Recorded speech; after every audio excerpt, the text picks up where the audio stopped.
Hello, welcome to UPSC prelims booster videos. इस video में हम जानेंगे इंडियन स्क्रीमर्स के बारे में और देखेंगे किस प्रकार से क्वेश्चन हमें प्रीलिम्स में आ सकते हैं। सो फर्स्ट ऑफ ऑल हमें ये पता होना जरूरी है कि ये क्यों न्यूज में था। तो याद रखिए, ये जो बर्ड की स्पीसीज है इंडियन स्क्रीमर्स, इसके लिए भारत और बांग्लादेश दोनों देशों ने साथ मिलके एक जॉइंट प्रपोजल प्रपोज किया था कि इस बर्ड को स्पेसिफिकली, जिसे हम इंडियन सीजर बिल नाम से भी जानते हैं, उसे लिस्ट करना। कहाँ पर? तो कन्वेंशन ऑन माइग्रेटरी स्पीसीज में। क्यों? अभी इसे क्यों लिस्ट करना है?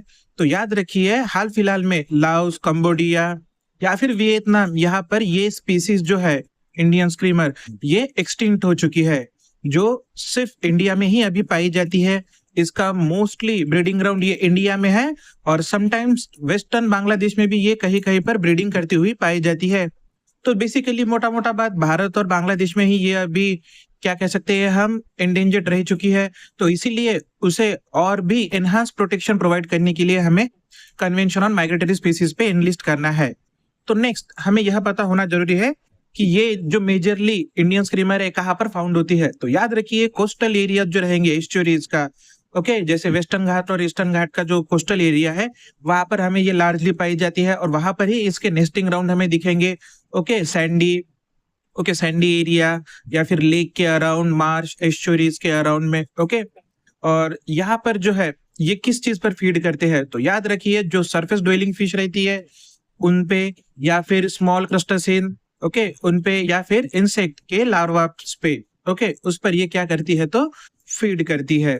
ये तो हो गया उनके बारे में। नेक्स्ट हमें पता होना चाहिए इनका हाल फिलहाल में क्या करंट प्रोटेक्शन स्टेटस है। तो याद रखिए, जैसे कि हमें पता है IUCN की रेड लिस्ट आती है, तो उस रेड लिस्ट में इन्हें एंडेंजर्ड की कैटेगरी में रखा गया है।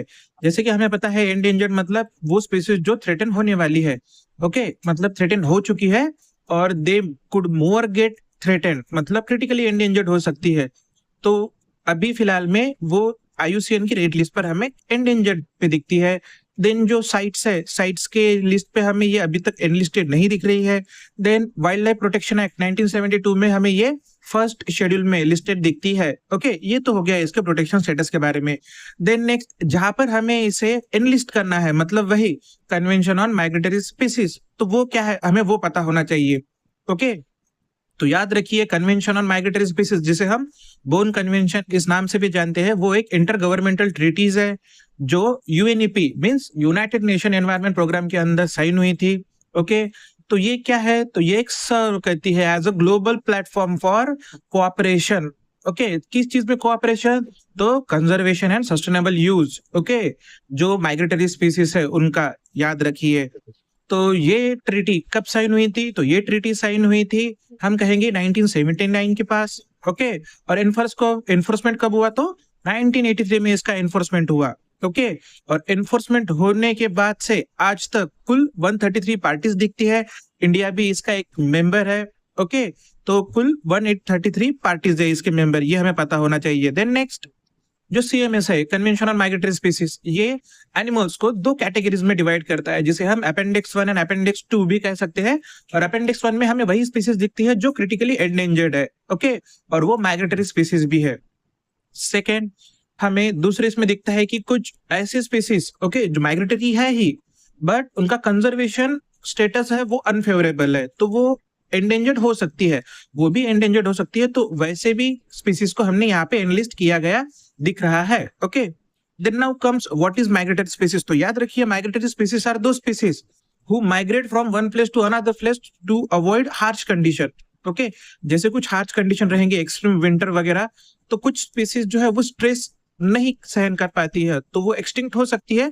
तो उसके लिए उन्होंने दो तरीके के अलग अलग, ओके, क्या कह सकते हैं हम, इवोल्यूशन या फिर एडाप्टेशन किया है। एक तो वो जहां पर हार्श कंडीशन आएंगी, ओके, जिस जगह पर, उस जगह को छोड़ के दूसरी जगह पे जाएंगे, मतलब माइग्रेशन करेंगे, तो ये होगी माइग्रेशन स्पीसीज। एक जो दूसरी स्पीसीज होंगी वो खुद को, बॉडी को एनहांस कर लेंगी, मतलब खुद की बॉडी में चेंजेस लाएंगी, लाइक हाइबरनेशन, ब्रूनेशन, एस्टिवेशन, जैसे कि हमने देखा है लास्ट वीडियोज में। ओके, तो एक जो रहेंगे जो हाइबरनेशन, एस्टिवेशन या फिर ब्रूमेशन करेंगे वो स्पीसीज, ओके, जो माइग्रेट नहीं कर सक रही है। एक स्पीसीज जो माइग्रेट करेंगे तो उन्हें कहेंगे हम माइग्रेटरी स्पीसीज। तो ये जो है कन्वेंशन उन माइग्रेटरी स्पीसीज को एड्रेस करता है। ओके, तो नेक्स्ट हमें क्या पता होना चाहिए कि भारत और convention on migratory bird species का क्या स्टेटस है। तो याद रखिए, भारत ने non legally binding memorandum of understanding sign किया है ओके इस कन्वेंशन के साथ, जिसके तौर पर हम Siberian crane, marine turtle and dugong, जिसे हम सी काऊ कहते हैं ओके उसे, और रैप्टर्स को सेव करने के लिए कुछ कदम उठाए हैं ओके। और हाल फिलहाल में ही 2020 में गांधीनगर में इसका COP13 भारत ने होस्ट किया था, ये भी चीज याद रखिए ओके। देन नेक्स्ट कुछ स्पेशल इनिशिएटिव्स थे कन्वेंशन ऑन माइग्रेटरी स्पीसीज के, जिनको भारत ने पार्टिसिपेट किया था। वो कौन से थे? तो Central Asian flyway and Central Asian mammal initiative, इन दोनों में भारत ने पार्टिसिपेट किया है, ये भी हमें पता होना चाहिए। देन नेक्स्ट हमें एक और चीज याद रखनी होगी पेपर पॉइंट ऑफ व्यू, वो ये कि एक लिस्ट बनाई गई है किसका? माइग्रेटरी स्पीसीज का ओके। तो वो किसने बनाई थी? तो वो बनाई थी जूलॉजिकल सर्वे ऑफ इंडिया, इन्होंने ओके। तो ये कुछ इन्फॉर्मेशन थी कन्वेंशन ऑन माइग्रेटरी स्पीसीज के बारे में। तो एग्जाम पॉइंट ऑफ व्यू हमें क्या पता होना चाहिए कि what is convention on migratory bird species, या फिर कन्वेंशन ऑन माइग्रेटरी स्पीसीज वो क्या है। हमें पता होना चाहिए माइग्रेटरी स्पीसीज क्या है, जो मैंने बता दिया आपको वो। उसके बाद बोन कन्वेंशन, मतलब convention of migratory bird species, ये कब साइन हुआ था, कितने मेंबर है। अपेंडिक्स 1 किसको एड्रेस करता है? तो एंडेंजर स्पीसीज को। अपेंडिक्स 2 किसको एड्रेस करता है? तो मतलब कुछ कंजर्वेशन इश्यूज को, फॉल्ट को एड्रेस करता है ओके। और भारत का क्या उस पर स्टैंड है, भारत में कौन से इनिशिएटिव्स हमने कन्वेंशन ऑन माइग्रेटरी स्पीसीज के इस पर ओके शुरू किए हैं, ये सब आप याद रखिए, आपको पेपर के लिए हेल्प हो सकता है। Thank you very much.